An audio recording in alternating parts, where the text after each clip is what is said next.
What's going on, everyone? So Bradley Beal wants a Los Angeles Lakers trade, which the Lakers better not, and I mean better not, trade for Bradley Beal. Supposedly the Lakers would be interested in Bradley Beal, but it would be via a buyout.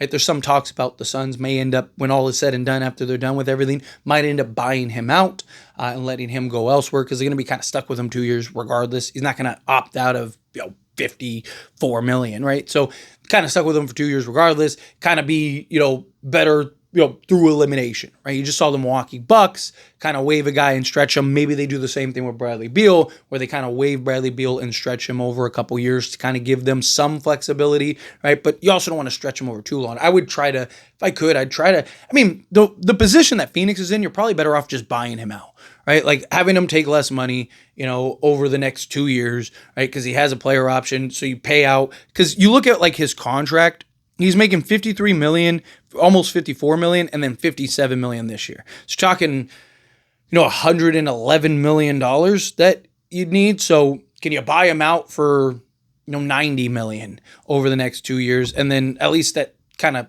saves you $20 million. And then, you kind of just move on and just go about your business rather, because the problem like the Bucks did is they stretched him out for 5 years. So that means like chances are, who knows where Giannis even is in 5 years, and now you're stuck paying this guy. I mean, us as Laker fans, we're very familiar with Luol Deng, right? I mean, we just stopped paying him like 3 years ago, 4 years ago, whatever it was. We're paying him forever. So I don't. It'll be interesting to see what the Suns do, but I wouldn't mind. I would be all for Bradley Beal if it's not a trade. Right? If Bradley Beal gets bought out and then he's like, I want to go to the Lakers and you can sign him for a vet minimum, absolutely. Sign me up all day. Because one, you're talking about low risk, high reward. Two, like Bradley Beal is a guy I wholeheartedly believe he could get back to being a 23-5-5 guy if he gets back to the right situation. Bradley Beal was a product of his environment, right? He went to the worst place he could have went to because he's essentially the same player as Devin Booker and Kevin Durant, just at different scales. I was scary accurate about the Phoenix Suns. Like, to pat myself on the back, I don't think I've ever been more accurate and more right on a team than the Phoenix Suns when they traded for Bradley Beal. I mean, I got called all kinds of names. I was getting like drugged through the mud, right, for saying that I thought Phoenix just ruined any chance that they had, right? And lo and behold, that's what happened because it didn't make sense. Right? Think of all the big threes throughout history.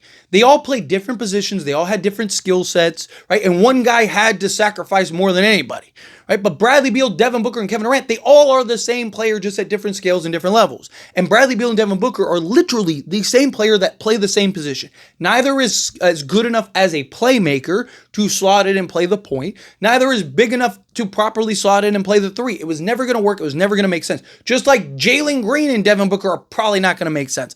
Maybe a little more just because Kevin Durant won't be there, but I still don't think it's going to go as well as people may think, but we'll see. Time will tell. The Bradley Beal thing was asinine. It made zero sense.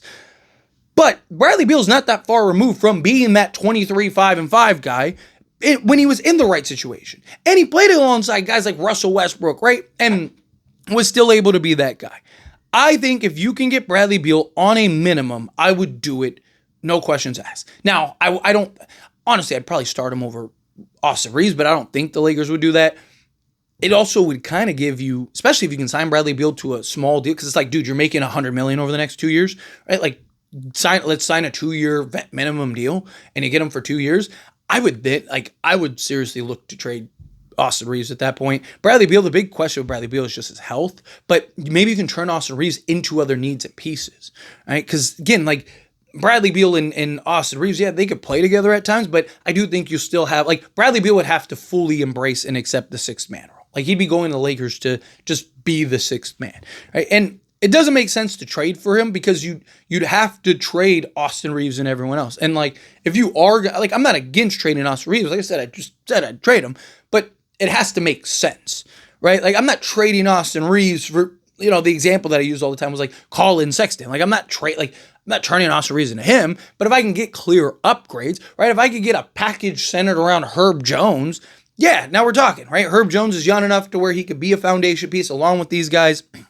Bradley Beal, again, if he's cheap, Right? He's still a guy that could go get buckets, especially if he embraces that six-man role. But I'm not trading Austin Reeves for him, right? Like, because it doesn't make sense.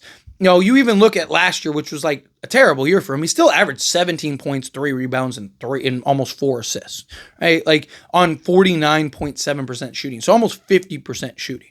It's still really good. He's a really good player still. He just, again, was in about as bad of a situation as he could possibly be in.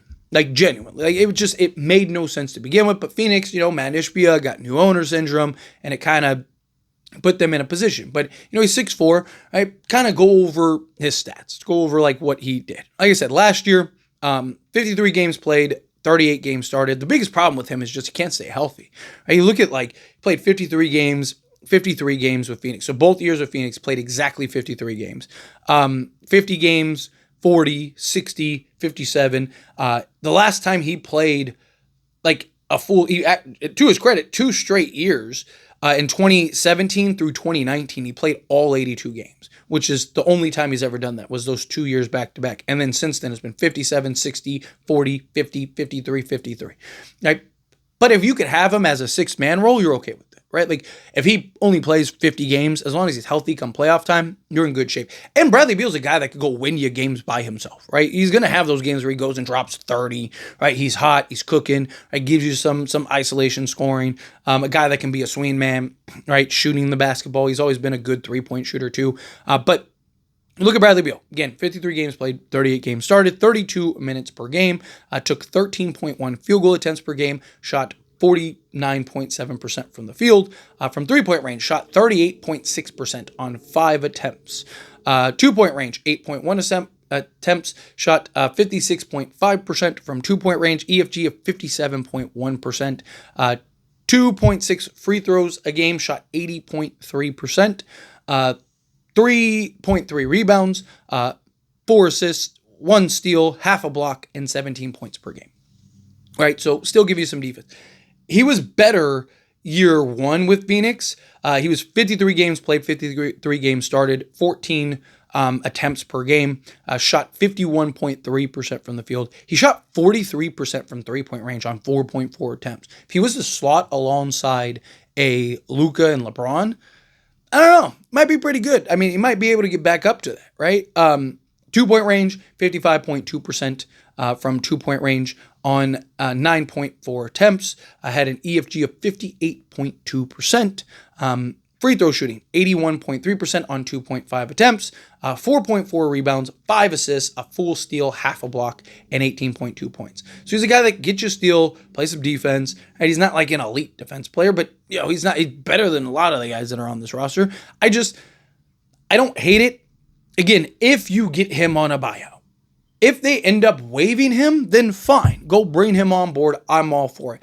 But under no circumstances do you trade for Bradley Beal. Right? He's still 32. There's plenty of growth, plenty of upside, plenty of potential. Right? The problem is like, would Bradley Beal come to the Lakers if he was to know that I am not going to start him and come off the bench? Right? I don't think so. I think he's probably going to want to start somewhere. So I think more likely than not, probably goes to a team like Miami or something like that. No, but how many teams are looking forward to that? Right? And also with Dame, right? Now, here's the thing. I would take Bradley Beal over Dame in a heartbeat. 1, Bradley Beal's younger. 2, both guys are injury prone. But the biggest reason is Bradley Beal could play this season. Damian Lillard is out all year. So you're basically just paying Damian Lillard to keep him on, in rehab and in LA. That's all you're doing for this season, right? If best case scenario, maybe he comes come playoff time, but at that point, like, you're already who you are. Now you're just throwing this wrench in everything. It could mess it all up. Might not even be worth bringing them back at that point, especially if you're a good basketball team. If Lakers are like a play-in team or something like that, which I don't believe they will be, but if they were, then maybe you throw in Damian Lillard just to, like, maybe that's the thing that sparks you. But I just think Damian Lillard doesn't make sense for the Lakers. Maybe next year, right, when he is healthy and you take a flyer on him. If Bradley Beal becomes available, I would absolutely sign and take a flyer on Bradley Beal. Because again, it's about the low risk, high reward. Vet minimum deal, you sign him to it, and then 2-year vet minimum, and it's like, hey, if it works out, great. If it doesn't, you just cut him or something, right? He's only making 2-3 million a year, right? He's already making his money from Phoenix if that were to happen. But I'm glad that the reports are that the Lakers aren't interested in trading for him, but they are very interested if he gets bought out, right? That the Lakers are expected to pursue him if he gets bought out. That's the thing. If he gets bought out. I don't know if Phoenix would do that. They might not have a choice though. Like it is something that I would like kind of keep an eye on as the season progresses, right? Like if he doesn't get bought out this offseason, I wouldn't be surprised if like 20 games in, he ends up getting bought out. And they're just like, yeah, like he's just like, we're too, like, because again, what are you going to do? You're going to play Jalen Green, Devin Booker, and Bradley Beal? That's worse than Kevin Durant, Devin Booker, and Bradley Beal. Because you're at least, Kevin Durant is 7 feet, right? And he's ultra efficient and doesn't need the ball in his hand. All three of those guys need the ball in their hands. Right? So it makes zero sense for them. Right? But if you could go and get a guy like Bradley Beal, come in, playing alongside Luka, playing alongside LeBron, Austin Reeves, he can kind of do his thing, be that bucket getter off the bench, kind of work it out, kind of figure it out. But anyway, as always, this is a discussion, pass a question to you. Let me know your thoughts and opinions down in the comments. That being said, if you haven't liked this video, hit that like button. Helps me out, so we enjoy these types of videos, and I truly appreciate it. Not subscribe channel, hit that subscribe button, turn on the bell notifications. Appreciate y'all. See you in the next one.